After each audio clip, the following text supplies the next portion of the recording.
Na lição 7, nós estudamos, né, a infância de Jesus.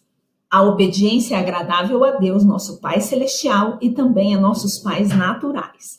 Nós vemos aí um pouco da história de Jesus no livro de Lucas, que fala bastante desse momento da infância de Jesus, naquele momento em que eles vão para a Páscoa e viajam em caravana, e José e Maria já estão de volta, né, do Egito, e voltam para a região de Jerusalém, e aí eles viajam a pé, né, para outra cidade com essa caravana, e na volta eles não acham Jesus, o menino Jesus que tinha, já era um adolescente. E quando eles o encontram ele pregando para os adultos no templo, né? Então vejam só em Lucas 2,40, o menino crescia e se fortalecia, enchendo-se de sabedoria, e a graça de Deus estava sobre ele. Então esse momento da infância de Jesus, a lição 7 vem nos mostrar que nós devemos obedecer a Deus celestial, que é o nosso Pai celestial, mas também, né, tanto quanto com os nossos pais naturais, quer dizer, o nosso pai e nossa mãe, para que o que eles nos orientam, o que eles nos dizem para fazer, nós temos que fazer. Na lição 8, é o batismo de Jesus. Jesus não precisava se batizar, mas ele se batizou para nos deixar exemplo. Inclusive, essa lição era minha, né? E aí é a história de Jesus e João Batista. Lembra, né? João Batista lá já também foi anunciado para Isabel que seu filho teria uma missão muito importante, né? Então, desde sempre, João Batista já sabia dessa missão que ele tinha na vida, e ele, então, se aproxima de Jesus, seu primo, e ele vai falar, mas não é eu que tenho que te batizar, mas você tem que me batizar. João fala para Jesus, né, João Batista, e Jesus fala, não, tem que ser cumprido, eu tenho que ser batizado para eu dar o exemplo, né? Então, em Mateus 3,13 está, então Jesus veio da Galileia ao Jordão para ser batizado por João. Então, ele faz essa atitude, né? Ele toma essa atitude, aceita ser batizado nas águas, para que ele dê o exemplo para todos, né? Então, se Jesus, que é o nosso líder, fez o batismo, passou pelas águas do batismo, todos nós precisamos fazer isso também, ao crermos em Jesus como nosso Salvador. Na lição 9, o título é Jesus escolhe seus apóstolos. Então, ele já está crescido e ele tem a missão, então, de continuar pregando, e ele leva muito a sério a obediência em Deus, que lhe dá essa missão. Então, vejam só, quando ele escolhe seus apóstolos, ele vai dar uma missão para cada um deles, assim como nós também, como cristãos, nós temos a missão de pregar o evangelho para todo mundo que a gente conhece, né? Em Lucas 6, 12 e 13 está, e aconteceu que naqueles dias subiu ao monte a orar e passou a noite em oração a Deus. E quando já era dia, chamou a si os seus discípulos e escolheu 12 deles, a quem também deu o nome de apóstolos. Aí, nesse Lucas 12 até o 13, vai ter os nomes dos apóstolos, cada uma das pessoas que ele escolheu. Então, o que nós aprendemos na lição 9 é que nós devemos pregar o evangelho. Os ensinamentos cristãos, pregar que jeito? Na nossa vida, no dia a dia mesmo, para as pessoas que a gente conhece. Todas as vezes que nós tivermos a oportunidade, nós temos que falar e nos posicionar para as pessoas.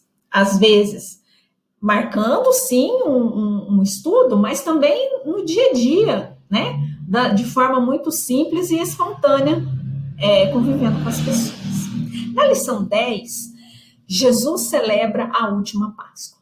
Então, está chegando esse momento da Páscoa, e os apóstolos perguntam para ele, Senhor, mestre, onde que nós vamos fazer a ceia? Como que nós vamos celebrar a Páscoa? Então, Jesus dá toda a orientação de que eles têm que ir num lugar, e um homem que tinha um jarro de água, vocês vão ler lá em Marcos 14, do 13 até o 17, e que ali seria orientado em que casa que teria, e nós vamos ver o que eles vão comer, e essa seria a ceia, né, da Páscoa. Hoje, a nossa Páscoa é a celebração da ceia do Senhor. Não é preciso mais sacrificar animais, porque vejam, quando vocês lerem lá em Marcos 14, vocês vão ver que um cordeiro será assado, né? Então ele vai ser sacrificado no templo e depois assado. E nesse momento em que Jesus está ali com eles, na presença, antes de passar, né, de ser sacrificado e de morrer e ressuscitar, eles fazem o que vinha sendo ensinado nas escrituras naquele momento, né? Lembrando que ainda não tinha o Novo Testamento, porque Jesus ainda não tinha passado pela crucificação. Então, hoje, não é mais preciso sacrificar animais, porque Cristo já se sacrificou por nós, morrendo pelos nossos pecados. A Santa Ceia, né, que é o suco de uva e o pedaço de pão que nós tomamos como memorial, ela é um ato memorial do sacrifício de Jesus na cruz para nos salvar. Então vejam em Marcos 14. E enviou 2 dos seus discípulos e disse-lhes: Ide à cidade, e um homem que leva um cântaro de água vos encontrará. Segui-o. E lá tem toda a orientação de como vai ser essa celebração da Páscoa, comida, como vai ser. E essa vai ser a última vez que Jesus está ali com os seus discípulos antes de passar pela crucificação. Bom, na lição 11 é a prisão de Jesus. Jesus cumpriu a vontade do Pai para nos salvar da condenação eterna. Vejam só, na lição 11 e na lição 12, a lição 12 eu vou até já falar junto, é o Monte Calvário. Jesus assumiu nossas culpas e morreu para perdão dos nossos pecados. Então essas duas lições vão mostrar o extremo sacrifício de Jesus como homem. A dor que ele passou, o sofrimento, a humilhação, o abandono, as coisas dando tudo errado. Estava dando tudo errado. Quando a gente lê ali na lição 12, João 19, é muito dolorido, porque tudo estava dando errado. E ele se sentia sozinho, humilhado, e ele queria cumprir, e ele foi, e ele cumpriu a vontade do Pai. Então, em Lucas 22, 44, olha a agonia dele. Posto em agonia, orava mais intensamente, o seu suor tornou-se como grandes gotas de sangue que corriam até o chão. E na lição 12, em João 19, é toda a história até ele chegar no Monte Calvário, que é o Gólgota, né? E levando ele às costas, a sua cruz saiu para um lugar chamado Caveira, que em hebraico se chama Gólgota. Vocês, adolescentes, que gostam muito dessa imagem da caveira, né? Então, vejam, vocês têm um termo hebraico para a caveira, que é o Gólgota.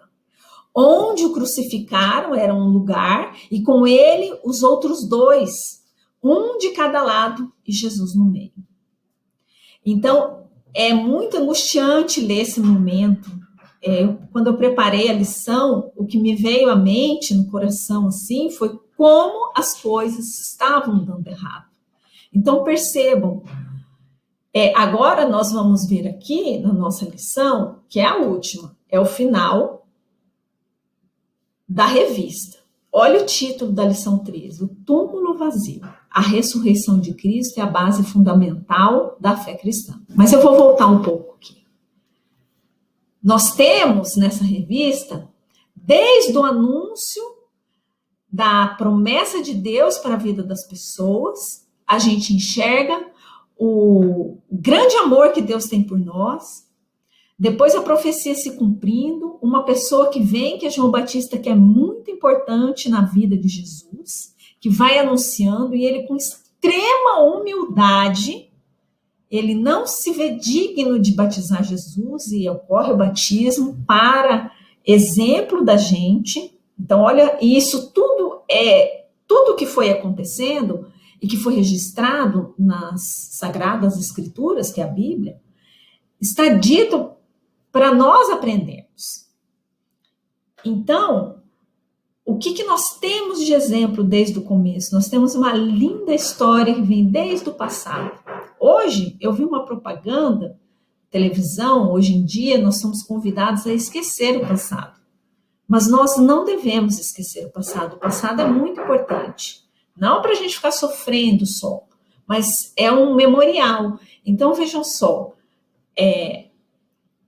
tudo que nós nos lembramos faz parte da nossa memória e nós não podemos não ter memória. Então, o passado é muito importante. Por isso, por onde começa a história de Jesus? Começa contando de onde ele vem. Ele vem de uma raiz real, que é Davi, né? Do povo judeu. E aí ele cresce, ele vai crescendo no conhecimento, ele vai mostrando que desde criança ele é obediente aos seus pais naturais, e aí ele vai tendo toda a sua missão, ele escolhe os apóstolos, e daí ele começa um momento que vai se cumprir, que ele vai ter que sofrer. Então ele é preso, ele vai crucificado, e aí todos os que acreditavam nele são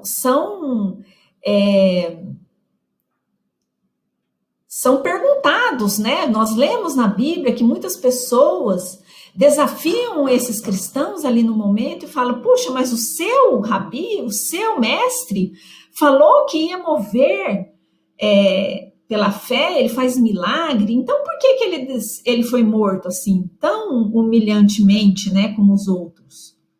Mas aí nós temos que alguns dias depois, o túmulo estava vazio. Então, vários cristãos que acompanhavam a história, acompanhavam Jesus, vão ali, José de Arimateia pede o corpo dele para que possa ser enterrado, né, num túmulo da família dele.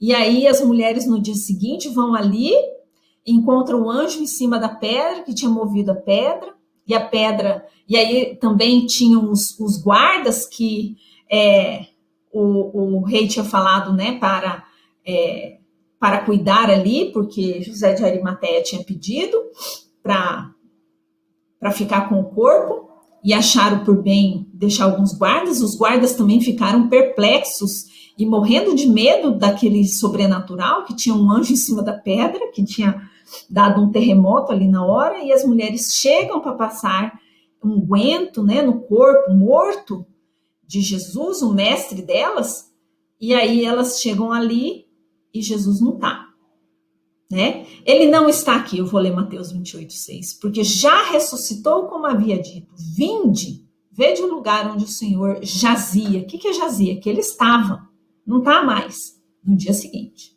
né? Logo após, né, a morte dele, não estava mais ali. E assim a gente vê esse momento também em Mateus, e não nos outros livros, né? Porque aí Mateus 28, que é o último capítulo, vai falar da grande comissão, e que Jesus vai aparecer para essas pessoas que o acompanharam nesses últimos dias, né? Para Maria Madalena, para Maria, mãe de Tiago, e também para os seus discípulos, e Tomé, né, que também não acredita, e ele fala, olha a minha mão como ela está. Então, nós vemos aí que quando nós vamos conhecer a pessoa de Jesus, nós temos essa grande lição. Ela termina com o túmulo vazio. Por quê? Porque o nosso Jesus vive, o nosso Jesus ressuscitou. Ele passou por um momento terrível, que a gente vê um pouco antes, de muito sofrimento, de muito abandono, humilhação, sofrimento assim físico, porque ele apanhou, ele foi machucado, ele foi furado com uma lança. E aí, mas ele cumpre a missão que ele foi colocado, né? Então, ele pede, se ele fosse possível, que afastasse dele aquele cálice, mas ele cumpriria, e ele cumpriu. E graças a esse esforço que ele fez, esse grande amor de Deus por nós, na pessoa de Jesus, que obedeceu a Deus até o final, nós podemos ser salvos em Jesus. Então, esse é a maior lição dessa revista, é que nós aceitemos Jesus como nosso único e suficiente Salvador. Porque ele tem uma história maravilhosa, né? Então, é importante nós lermos os 4 evangelhos para nós conhecermos essa pessoa de Jesus e sabermos e termos a certeza de que pela vida dele nós somos salvos. E é isso que eu convido vocês, né? Se tem um grande ensinamento nessa revista, na pessoa de Jesus, é de que nós podemos ser salvos, nós podemos aceitar Jesus como nosso Salvador. Então, se vocês desejarem nesse momento, e eu continuo dizendo, sempre nos procure os seus professores, mesmo que nós estejamos gravando as aulas, nós estamos em contato com os seus pais. E se vocês quiserem tirar dúvidas sobre esses ensinamentos, sobre o Evangelho de João, que nos mostra todo esse amor de Deus por nós, a história de Jesus, e que vocês aceitem para serem batizados, não é? Então, estejam sempre, nós estamos sempre prontos, né? Nós professores, o professor Douglas Nascimento, o Douglas Akimoto, eu, Estela, a Gislaine, o pastor Fábio, nós estamos muito preparados, assim, de amor, com o coração aberto para conversar com vocês sobre isso.